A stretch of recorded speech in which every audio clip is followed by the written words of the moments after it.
Welcome to part 6 of aligning our business growth strategy and management, and we are still looking at key insights for sustainable value creation. In this short presentation, we're going to look at the rise of Samsung. What made them successful?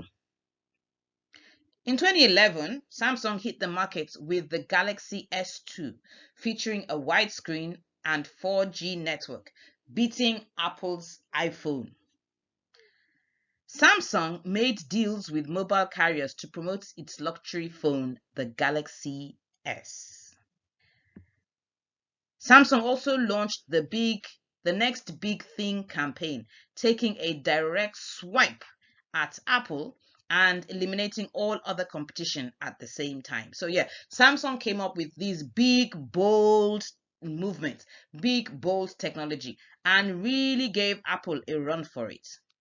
And in 2013, Samsung launched the Galaxy Note. I remember I bought Galaxy. I'm a big fan of Galaxy Notes, and it features a wide screen and a stylus pen. For me, it was the stylus pen. That stylus pen, I really enjoyed using my Apple Note until my screen got broken, and I switched to another brand, Infinix. But Samsung Galaxy Note it was the phone to have back then. So Samsung had a strong distribution value chain, much better than its competition. So all of these factors helped Samsung, win the war for phones, so to say. They won the market. And the phone is a fantastic product, and it has so many wonderful features which consumers loved to enjoy. So what were Samsung's challenges? The civil war between Korea and US. Apparently, there were a lot of internal inefficiencies going on. So Samsung's success in the US brought about internal rivalry between the two regions, leading to internal inefficiency. So why was Samsung so great in the US and maybe not so great in Korea? Rather than work together and see what works in one nation and what can they imbibe into the other, bearing in mind cultural differences, they were at loggerheads with each other. And we all know that when there are strong internal inefficiencies, it will affect overall production and, of course, your ability to achieve your overall corporate goal. There were also manufacturing catastrophes, leading to the recall of millions of units and the loss of billions in revenue. So we all remember I think it was, which Samsung was it now, that was blowing up? I remember that they actually banned people from taking the phone on the plane. I also remember watching the news when a gentleman said he left his phone in the car and woke up in the morning and discovered that his car had blown up. The phone had blown up and destroyed his car. So yeah, there were manufacturing catastrophes and they had to recall. The faulty Galaxy 7. Yeah, the only phone ever banned from air travel, like I said, due to faulty batteries that exploded. That was really a big challenge for Samsung.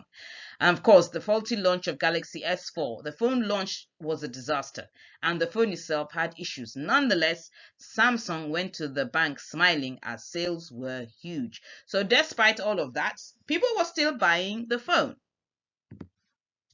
And of course, the rise of competition. The rise of Chinese startups, Xiaomi and OnePlus, began to give Samsung a run for it. And also Infinix, it really gave Samsung a run for it. But how was Samsung able to overcome all the difficulties and still maintain a strong market leadership?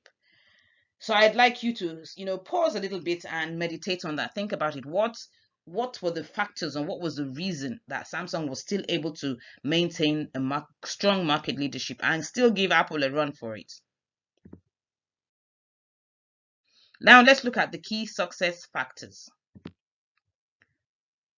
First and foremost, Samsung is a learning organization. The company learns from its mistakes, corrects them, and relaunches. So, despite the fact that the Galaxy, what was it, Galaxy 7 or what was it, that was blowing up, they took it.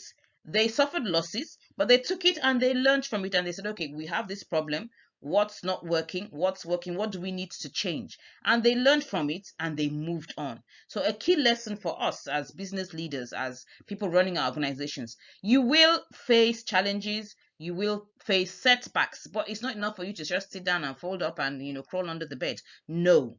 What are the learnings? Take them, change, make the necessary changes, and keep going. Samsung had a clear vision. Now, unlike Nokia, who did not have a long-term vision, Samsung has a very strong long-term vision. So Samsung set out to do one thing: beat Apple, and it gave it all it had. One thing: beat Apple, go after Apple, destroy Apple. And they put everything they had behind that. They had a clear strategy. Samsung had a phone for every budget, enabling a larger market share. So they took into consideration every pocket, every level. So we have the high-end products to meet, premium products, but they also have something for the low end as well. So they are able to reach a larger number of consumers, of course, and get a larger share of the market. And they were constantly innovating. Constant development, constant research, constant innovation. Samsung is always developing new features. And these are the things that consumers want. They also adapt quickly to change. They were proactive and quickly responded to the market and countered competition. So they didn't sit down, twiddle their thumbs like Nokia and allowed the world to go by.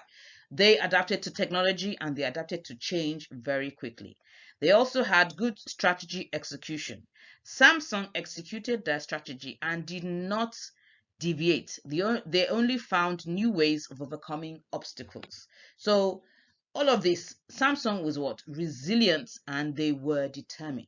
And they put, they gave it everything they had. And that is one of the key, these are all the factors that help Samsung succeed in the midst of fierce competition.